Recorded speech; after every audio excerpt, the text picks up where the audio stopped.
Hey guys, and yeah, finally back in again, not studio surroundings if you're watching this on YouTube. But yeah, it is kind of like a bit of a makeshift at the moment. I've got my beautiful little studio lights up. I'm trying to get this as best as possible, so that we can have a proper YouTube and podcast setup. But it is what it is. I got to deal with this for now. But yeah, it's been 3 weeks of absence. I highly apologize. The first couple of weeks I came down with a bit of bronchitis. It affected my throat quite a bit. So although I knew the audio wasn't going to be up to standard, I just also didn't quite have the energy. I was feeling down. It wasn't COVID. But yeah, we are where we are now. I've got a lot to discuss with you guys, and the first episode coming back, I was stuck in a place between, where I am in my career and my perspective on this whole thing, because I've kind of had a bit of mixed feelings as far as safaris, professional hunting, outfitting, the whole bank shoot's concerned. And the reason for that is being because I haven't really found the place in the market where everyone kind of benefits. But anyway, in saying that, I've had an interesting time. I've just finished a 14-day safari up in the Committee's Drift area. That's just outside of Grahamstown in the Eastern Cape. Beautiful. And what I've taken from that hunt, I've learned so much.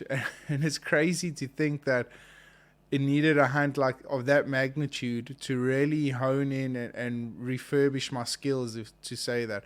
Last year I was blessed with a couple of scenarios where, you know, I said it in my post, and I'm not ashamed to say it now. I'll be the first one to admit it, that I sort of became like this meat factory PH, and it's quite a harsh term to use, but if you look at it from a perspective, that's kind of what it really is. And I'll never forget a good mate of mine on hunting the one concession that we were hunting together. He just said to me, he said, you got to hunt the properties for what they are. And yes, it kind of boiled down to me really looking at. And when he said that, it made instant sense. And what he meant by it was that, you know, you could drive around a couple of properties, no matter the acreage, spot a couple of different herds of animals, and really just go up and kind of like pick your choose, you know. And for me, it was kind of like a bittersweet moment, because I had been blinded by the fact that, you know, you kind of take these opportunities as they come, and we were rushing into a lot of things. And instead, I didn't really focus on the clients, and I didn't focus on giving those particular clients their experiences, because it's not that they don't know. It's just you've been in those scenarios thousands and thousands and thousands of different times, and you kind of know how to handle the situation, you know, where to go and walk, what rock to climb up on. Excuse me. So for me, I lost that connection with the walk and stalk feel, because I kind of knew it was kind of like a chess game. You kind of knew every single step you were going to take to get into those positions for a comfortable shot on a specific species or whatever the case may be. So for me to go out of that comfort zone and really be put into a situation where I needed to hone in on some of the skills that I've developed was something very, very special. And just going back to what I was saying is that as professional hunters, we kind of rush into these whole things. So, you know, just get the walking stalk out of the way, get the client up onto that specific rock that you've shot off of 1,000 different times, get him the blue wildebeest, load it on the track, go to the next spot. Okay, we see this is where the blessback are. Do the same scenario. Okay, I'm going to climb up onto this hill. So, and that's what I meant by meat factory. I was used to the fact that we were so good and so understanding of what we were doing and where we were doing it, of our environment and all that sort of stuff, because we've been in those situations for so long that we kind of took away from the experience of this specific hunter. And although you were shooting good quality animals, you were loading a bucket full of animals, getting up there, and they weren't really having the opportunity to really appreciate what goes in behind that sort of thing. And they don't understand. And I'm not saying, when I say these things, it's not like I'm talking down on anyone. It's just, sorry guys, my throat's still a bit dry. The weather's turned for worse. Yeah, we've had a bit of gustly days, so the dust and stuff's just got me a bit of a throat irritation. So just excuse me if I am coughing on mic and stuff. So it kind of takes away from that experience. And when I say these sort of things, I don't mean to talk down on the clients, not at all. It's just we've been put in those specific situations so many times before that we kind of take away from the full experience of having a blue wildebeest hunt. I mean, I hunted a blue wildebeest. I've hunted hundreds and hundreds and hundreds of blue wildebeest. I hunted a blue wildebeest now in a black wattle forest. And I say black wattle forest because the property wasn't massive, but where they were situated was in this wattle forest, and it was hectic. It was crazy because you weaving in and out. It kind of it reminded me of like a North African hunt for buffalo or something like that. You're just weaving in and out. The branches are cutting your jackets. I mean, they're smacking you in the faces and stuff. And all you kind of seeing are glimpses of these wildebeest because the wind's twirling inside there. Anyway, cut a long story short, you kind of have to hone in on your skills. And I was using everything. I was using smell. I was using feel. I was using situations, which was pretty cool for me because although I knew I kind of had it in the back of my head, I needed to prove to myself that I still had it, So it was beautiful. It was a really special way of hunting them. You're turning your scope right down to 3 power, just for those close quarter shots. So, it was interesting, and that's what I say. And when I said meat factory pHs, it is what it is, and that's exactly what it is. I got used to the fact of myself loading half your client's package on the first morning because you knew the sort of scenarios you were putting yourself into.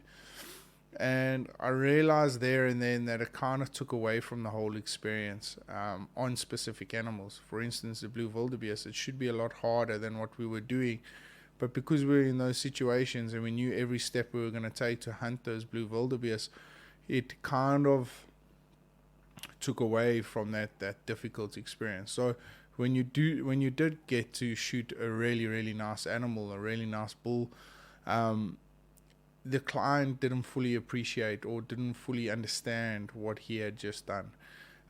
So for us, that's what it is. I've always said in my career that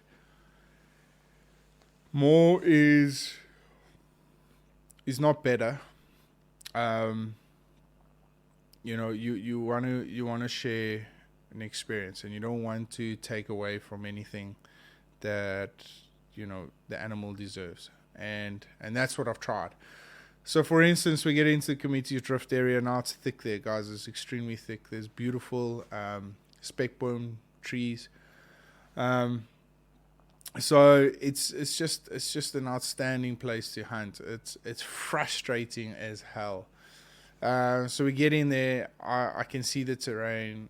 It's thick. It's what I enjoy.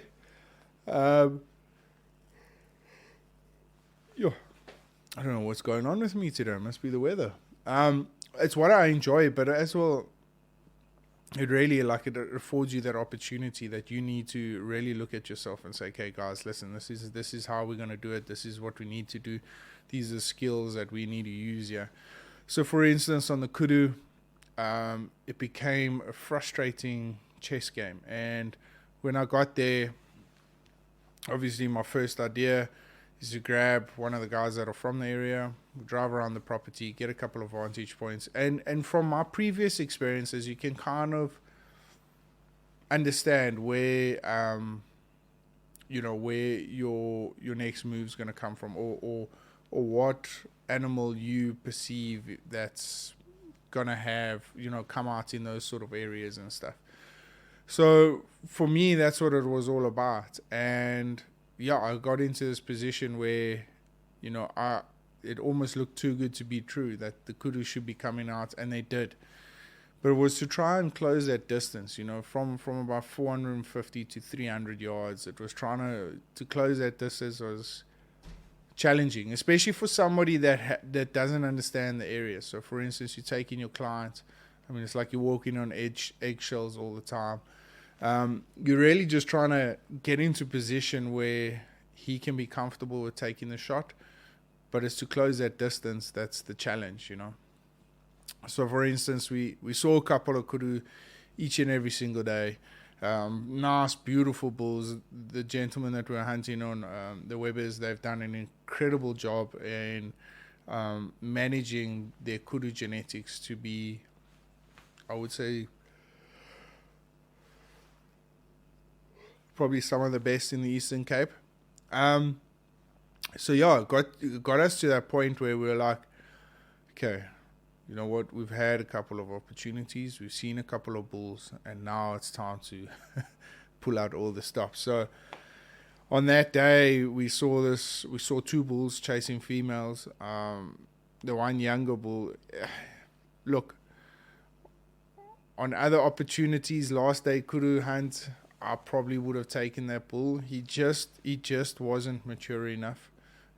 He kind of had the full figure eight turn, but he was one of those bulls that were going to go and point forward and kind of flare out. He's a really, really nice bull. I would definitely give him another season.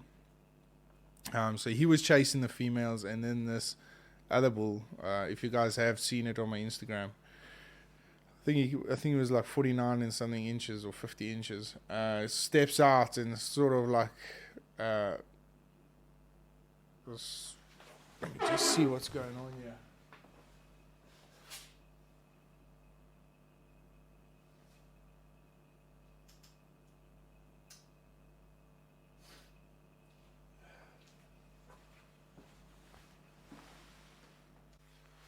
Sorry guys, yeah, my throat just kind of got away from me there.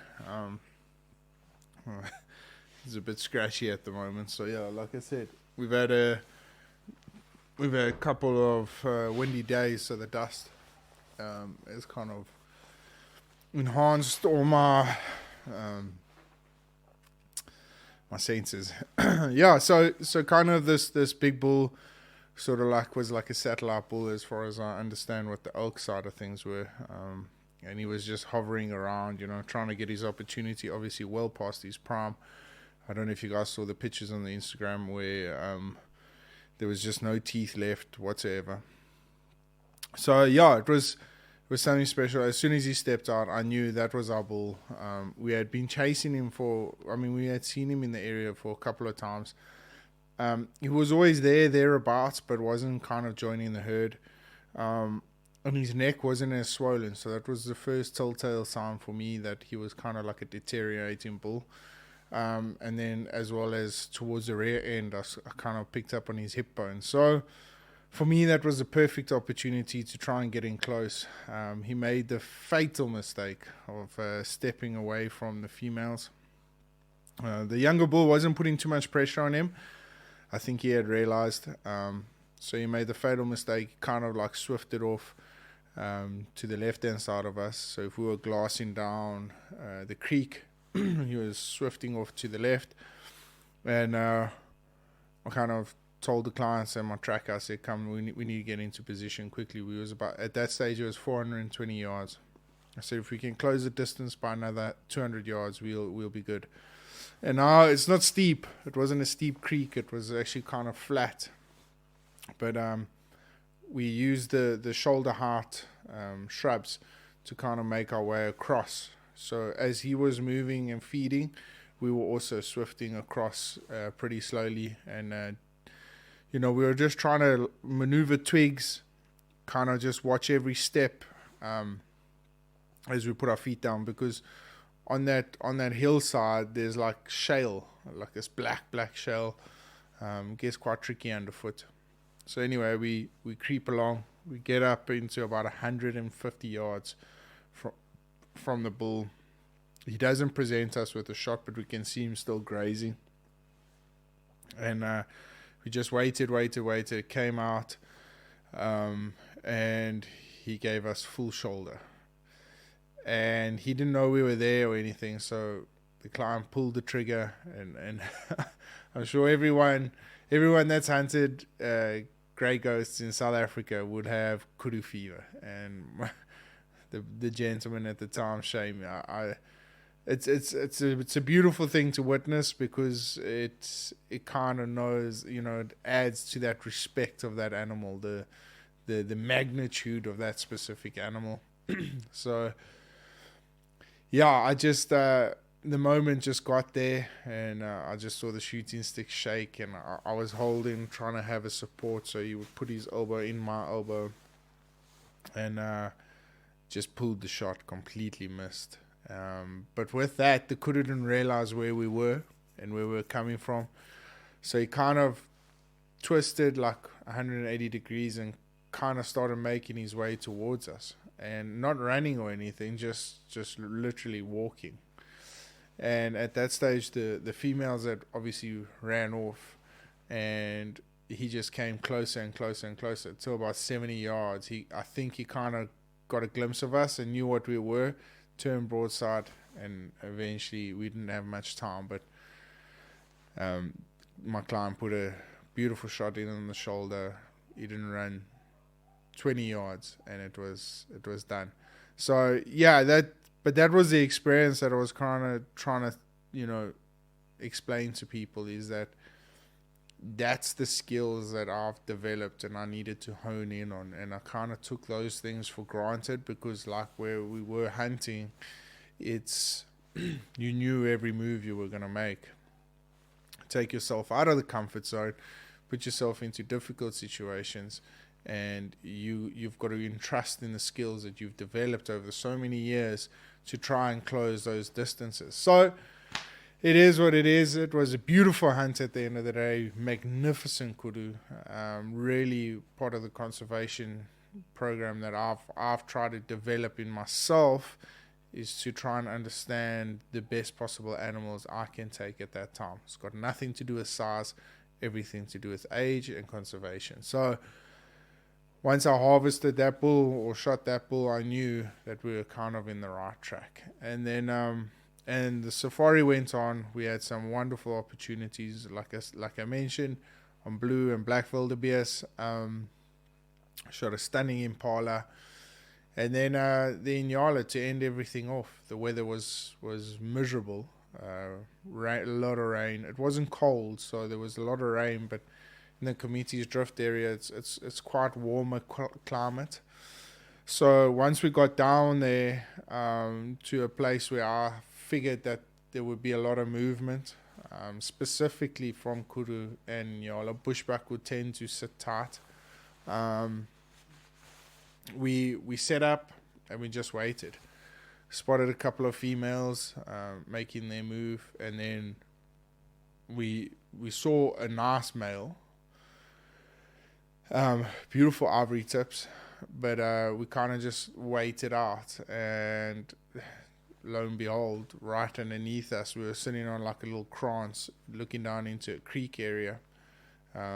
Similar situation to the kudu, but a much steeper creek. We were shooting down, and right here in front of us, 50 something yards, this beautiful Inyala bull just steps out, and he just had the shape, he had the bell, he had the shape, he had the flare, he had the ivory. He was with one female, so I kind of judged, and when they sort of get like this, I call it a bulldog face on them, on the front, they kind of get like characteristic swollen eyebrows, nice deep rings around their eyes, a few wrinkles on their face, just to indicate that it's a nice mature bull. And had a good look at him, and we knew that was the one we needed to take. And without hesitation, the shot went a little bit far back, but fortunately with the dog, that's become one of my best tools in that area has been my dog Kelly. She's been absolutely exceptional. I mean, with the waterback, she pushed him straight into the dam where we were, because it was a very far back shot in the stomach. Pushed him into the dam. We managed to get a second shot in because in that area it's just so thick there. I mean, you could literally, if that waterback had died tomorrow, you would have walked straight past him and not even known he was there. So, yeah, brilliant setup, brilliant. But getting back to my point is that, we shared that experience with the clients. Although it was a very special experience for me, I shared that with my client. And it's something I never wanted to take away from those specific animals, those magnificent animals. They really are. I mean, hunting kudu in the Eastern Cape is something that should be on everyone's bucket list as far as safaris are concerned. And to have that experience, obviously not missing the first shot, but the rest of it, to have that experience is something very, very special. So, yeah, it was a wonderful situation, wonderful setup. And like I said, it kind of got me out of my comfort zone into a point where I believed that I had accumulated enough knowledge and understanding of the environment over the years, which led to that success. So I'm very, very happy with how things turned out. And then, yeah, like I said, just getting back to the point is that, guys, when everyone comes out to South Africa, it's not about the number of animals that you kill. There's a market for that. There are people that enjoy that, and there are people that do that. And I got to respect that sort of side of the industry. It's not probably the prettiest side of the industry, but you got to respect it because that's what brings the dollars in at the end of the day. And like I said, no matter what form of hunting you are doing, it is contributing massively to conservation of our magnificent wildlife. So for me, it's not about whether it's right or wrong. It's just about understanding what kind of clientele that you're dealing with at that specific moment, as well as how you are as an individual hunter. How would you want to go out there and share those sort of moments with people? Do you just want to shoot, load up, pack out, head up, and that's it? Or do you really want to embrace people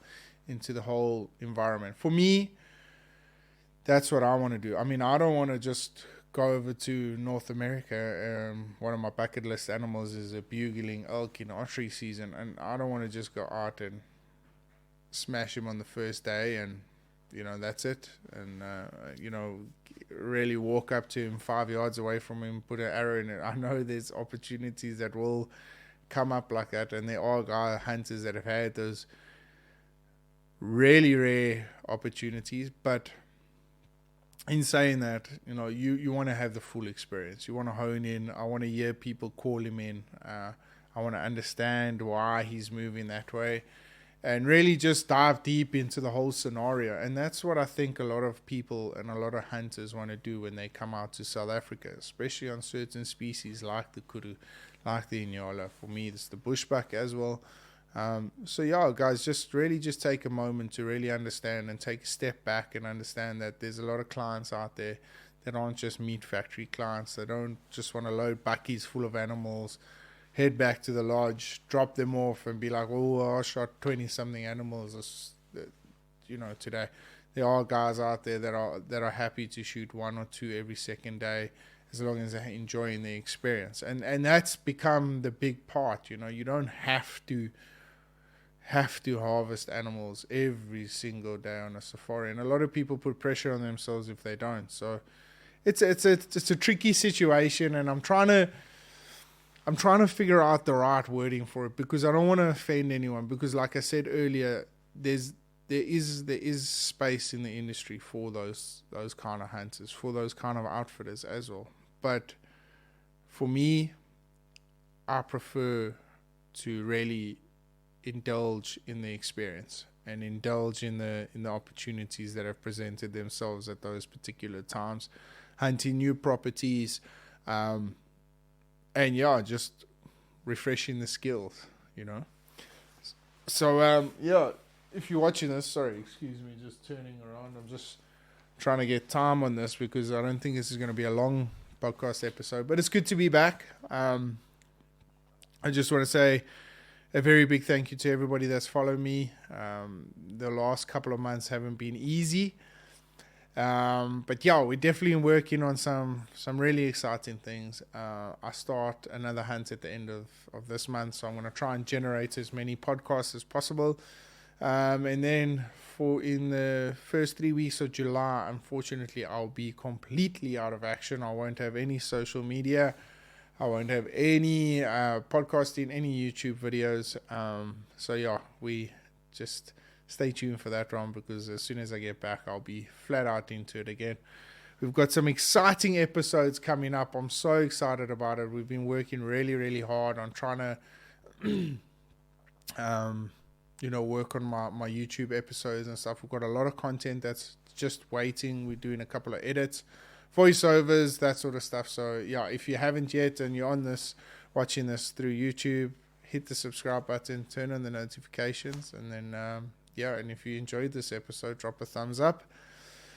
For those of you that are listening on all the other platforms, guys, I'll try and generate as much content as possible. I just want to say a very big thank you to everybody that has supported me thus far. It's been one hell of a journey, and I've been so blessed along the way, and I just can't do it without you guys. Thank you for all the words of encouragement and to keep going.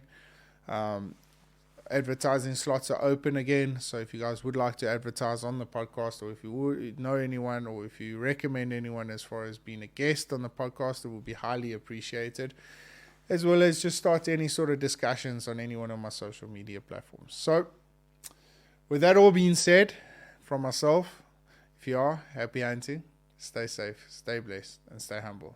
We'll catch up with you guys soon. Cheers.